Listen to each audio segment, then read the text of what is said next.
I promise, Father. Oh, by the way, they found my brother. I just want to let you know they found my brother.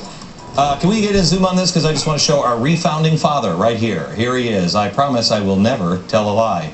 Well, I mean, not really. Hello, America. At the end of the 6th month, we've all read this, President Obama looked at all that he created and said, "It is very good." And so he declared the 7th month a month of rest. Yes, our Messiah is going on vacation. Here is the one thing. Barack Obama needs a vacation. He must be tired. He spent the last 6 months transforming our country, and most people won't either admit it or recognize it. He told us he would do it, and he is. But no one is paying any attention to it. If you give me the next few minutes, and please open up your ear. Put your politics aside. Open up your ears and your eyes and watch with a fresh perspective. Don't be in denial. Do not put your head in the sand. And if I'm wrong, you're more than welcome to show me where I'm missing it. I'd love to be wrong on this. Barack Obama has revealed his game plan to transform America in his deeds.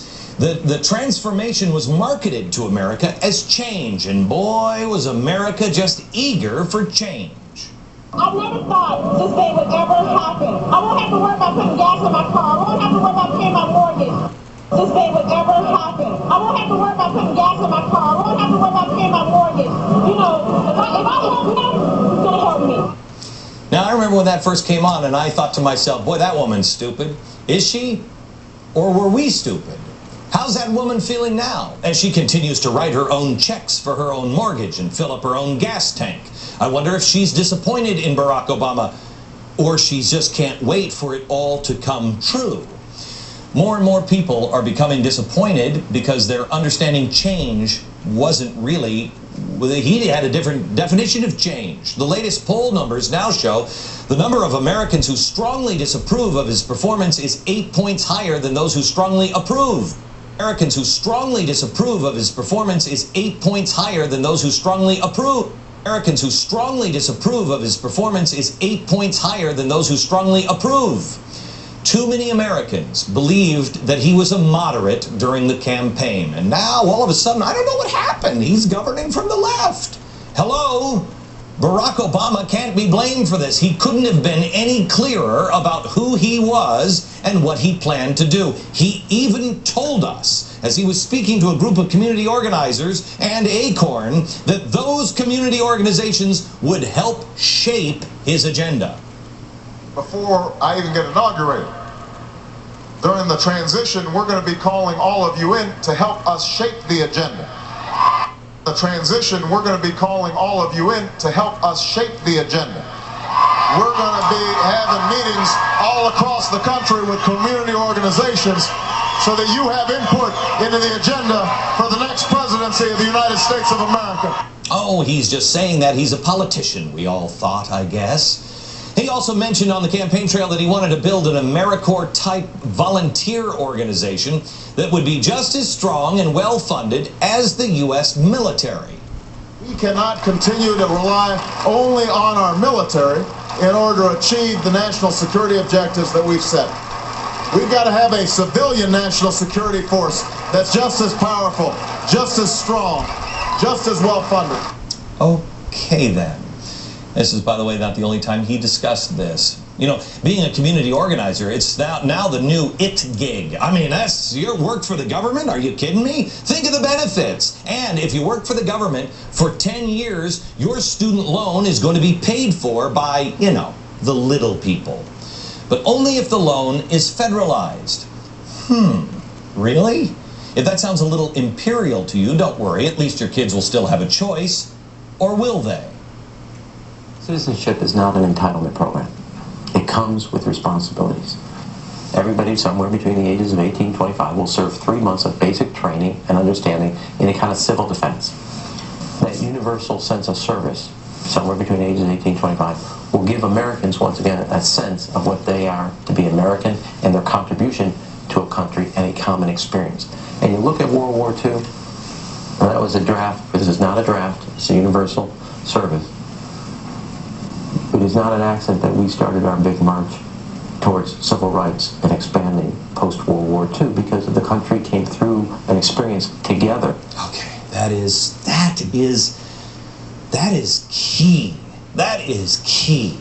The country went through something together, and then civil rights and everything changed. Wait, give me at the bottom of the hour. Wait until you see what we have coming up tonight. Now remember, back to this universal service. This isn't a draft. It's not compulsory. It's just required. It's not socialism. It's social justice.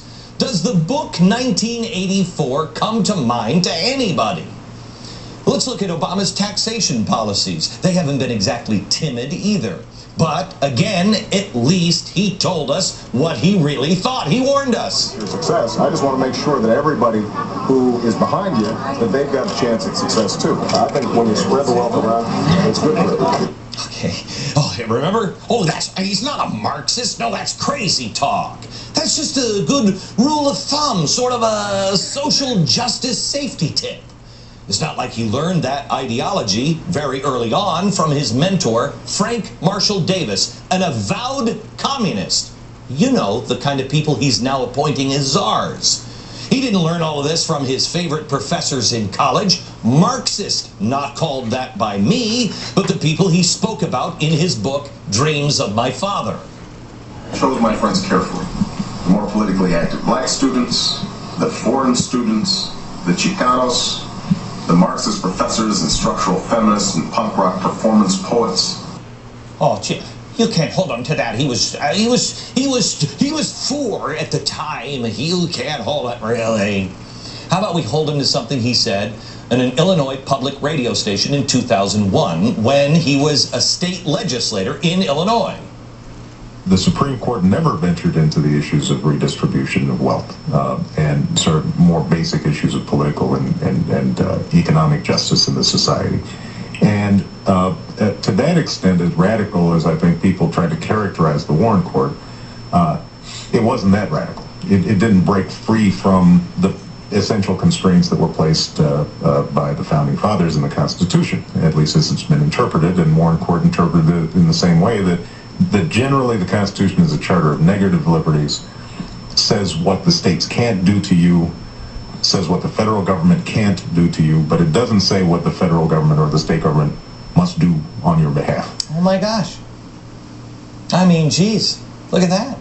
Look at that. Listen to this part. She said that here that it hadn't shifted.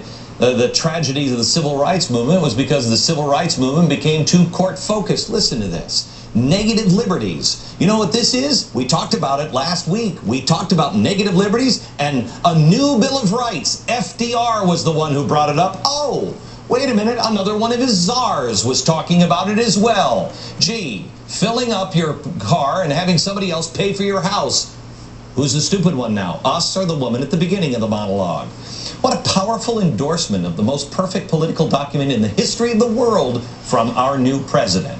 Unfortunately, it also didn't bring about that change that he was talking about. And when I say that change, I mean, the kind of change that Obama and Karl Marx wanted so badly. And we'll also need to do lots of redistributing to the poor if Obama gets his way on energy policy. Under my plan of a cap and trade system, electricity rates would necessarily skyrocket.